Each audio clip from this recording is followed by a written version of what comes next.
talk now. This MMA, what we talking about? Yeah, you tuned into the pod now. Gonna be hard for you to stop now. Yeah, we caged in. Yeah, we caged in. Yeah, we caged in. Welcome back to another episode of Caged In. I'm your host, Chris DiCarlo. Today we got a very special guest making his return to the show. It's my guy, Carlos Lozoya. How we doing today, brother? Doing good, brother. That's awesome, man. Awesome. I know you got a big fight coming up, Combat FC 8. We're going to talk about that one where you're going for the Interim Bantamweight Championship, on the hunt for champ status. Of course, we want to recap the last one where you claimed the Combat FC Flyweight title at Combat FC 7. So let's just start there, man. Combat FC 7, you go in there versus Firdavs Khasanov.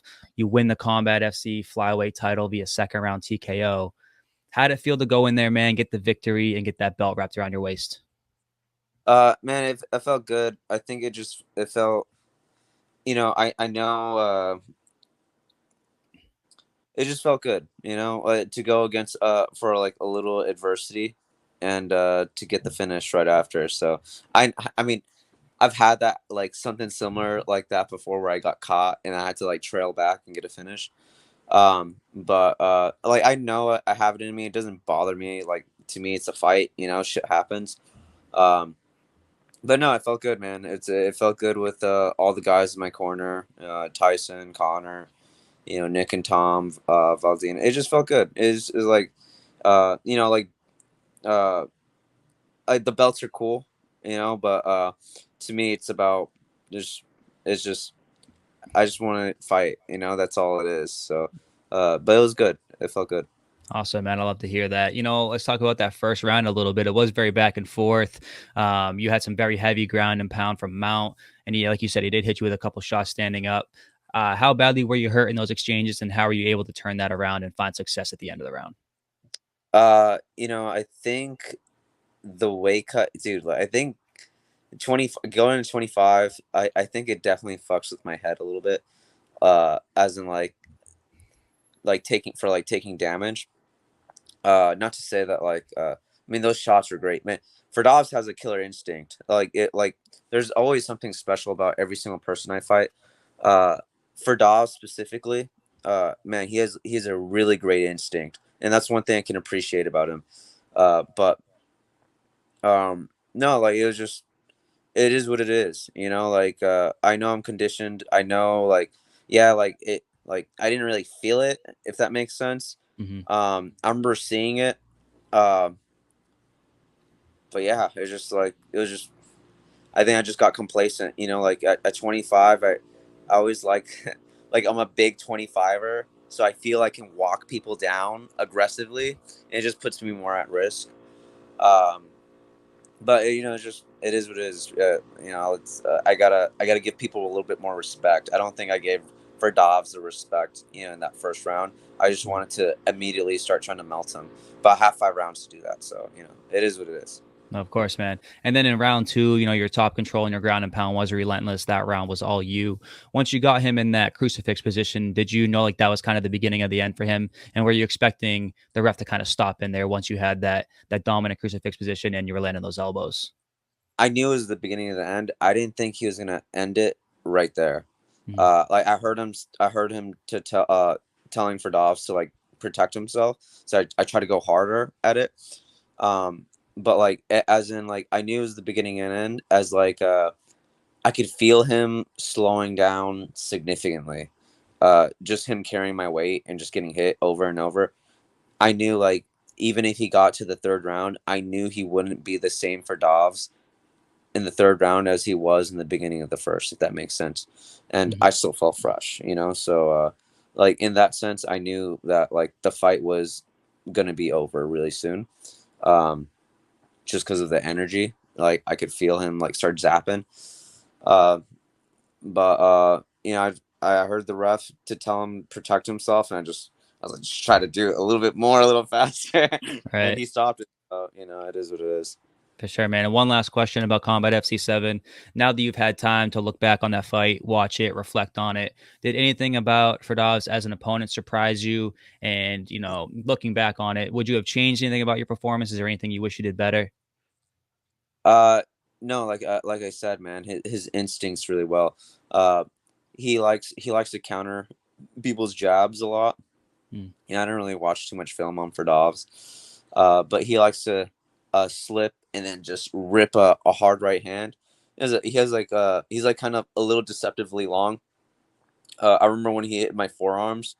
I didn't really respect the power coming back to me, and I just try to get a little bit too aggressive. And I think just looking back, I think the thing I would change is just being a lot more patient. Because I think I was just trying to rush the pressure a little bit too much.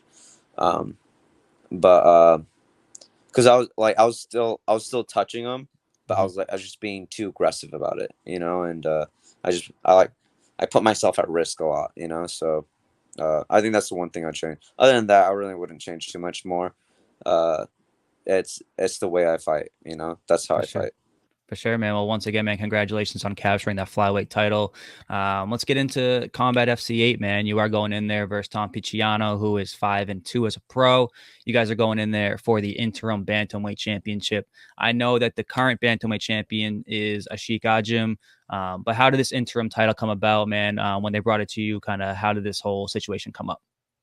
It's funny because after fighting for Dobbs, I was talking to Rick, the matchmaker, and I was like, hey, get me on the next card. I was like, give me a Sheik. I was like, champ. I was like, let's get champ. And but a Sheik, he took a short notice in LFA, and then he didn't have a good performance and he got hurt. So I think he's being smart. He's just taking some time to heal up his brain, and his teammate Tom, gritty guy, good opponent. They just came up. They just said, "Do you want Tom for the interim?" And I was like, "Okay." I didn't even look him up. I just, they sent me his Tapology. I didn't look him up on Fight Pass. I didn't see any of his fights. I just said yes. So, but I like that. I kind of like. I think it's nicer because people change. But I like to feel like what my opponent's giving me when I'm in the cage. But yeah, no, that's literally how it came about. It was just offered to me. I said, yeah. Simple enough, man. Simple enough. Now, looking at Tom as an opponent, man, what do you know about him and his skill set, and how do you feel about his game? I think he's durable. He's a durable fighter. I think he likes a certain pace, and I think he's well rounded. I think he's a tough guy. He's big, strong, great conditioning. I think that's how I describe him. He's just a well-rounded guy. He's a tough fighter. Yeah, that's like, he doesn't have a lot of finishes on his record. I don't think he's fought like a strong opposition. But that's, I'm not taking anything away from him. I think he's a tough opponent, just like Firdavs, and just like who's the kid I fought before Firdavs?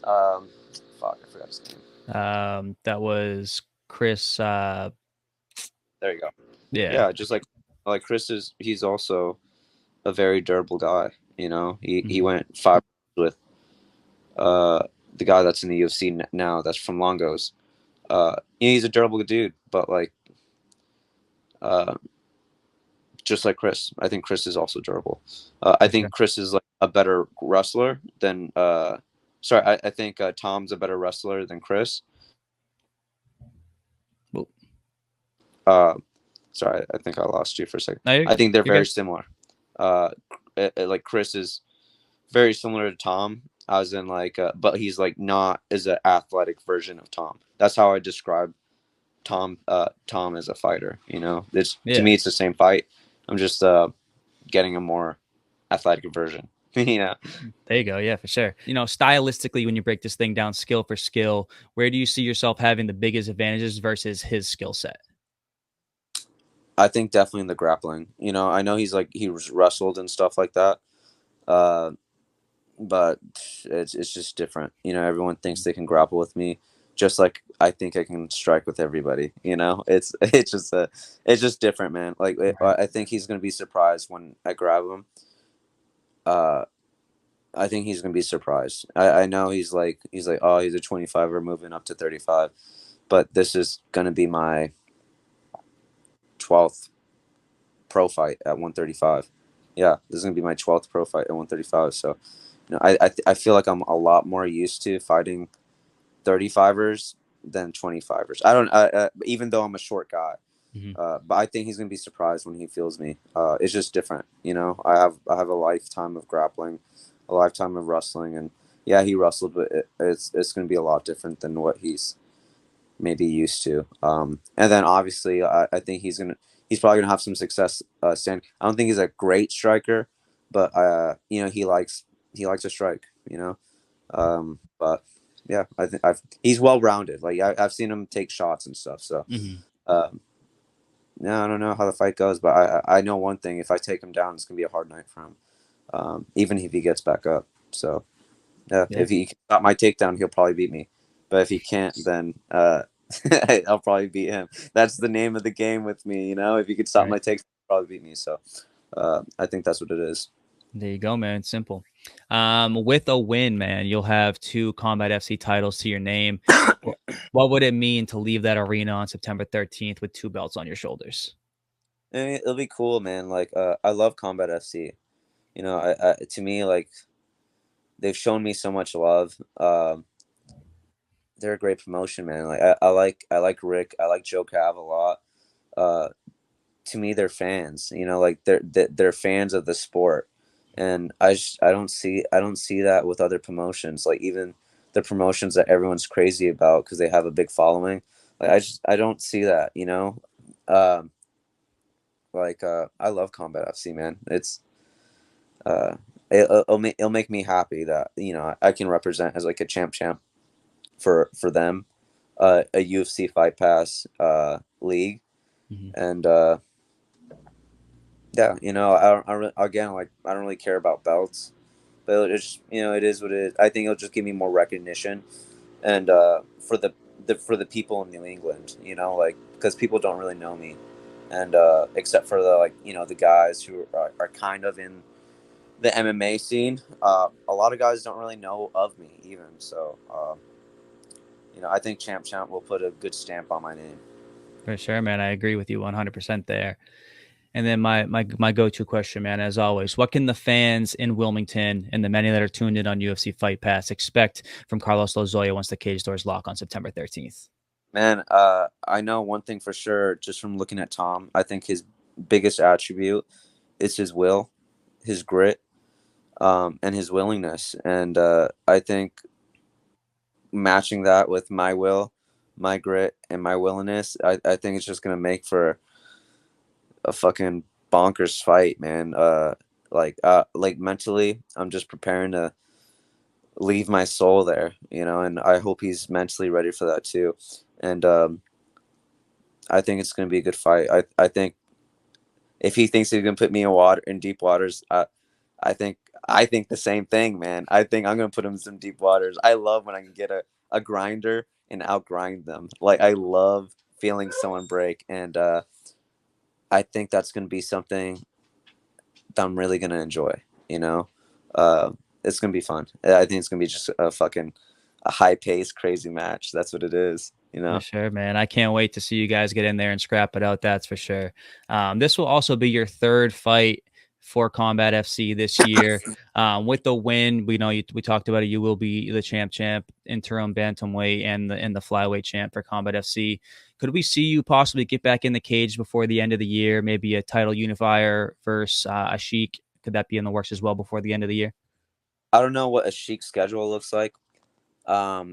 I know there's one guy that's been calling me out, Johnny Cupcakes. So I see that in the end of the year. I think Johnny was looking for a fight September. I don't think he has one, but I think the timing works out for the end of the year for both Combat FC and for Cage Titans. So I think maybe Johnny Cupcakes, and then that'll put me at 411 hopefully, and who knows what's after that. But like I really don't care, but it's definitely a fight the end of the year for sure after this fight. Awesome, man. That'd be great to see you get back in there one more time before the end of the year. I know there's still a few months left, so hopefully you get out of here healthy and with the win, and then we see you back in the cage one more time. Whichever promotion you fight for, man, doesn't matter. I think we're all just excited to see you perform. Carlos, man, as always, I appreciate you taking the time, coming on here, talking to me. Best of luck on September 13th, man. And before I get you out of here, man, this is your time, man. Where can people come find you on social media? Anything you want to say before I let you go? Yeah, follow me on Instagram on Carlos Lozoya MMA, and if you're going to Combat FC, get tickets from me. I need to sell some fucking tickets, so get some tickets from me, man. That's it. All right, Carlos, I appreciate you, brother. Always a pleasure talking to you. Best of luck September 13th, man. Appreciate it, homie. Thank you. Down for the count and he can't even talk now. This MMA, what we talking about? Yeah, you tuned into the pod now. Gonna be hard for you to stop now. Yeah, we caged in. Yeah, we caged in. Yeah, we caged in.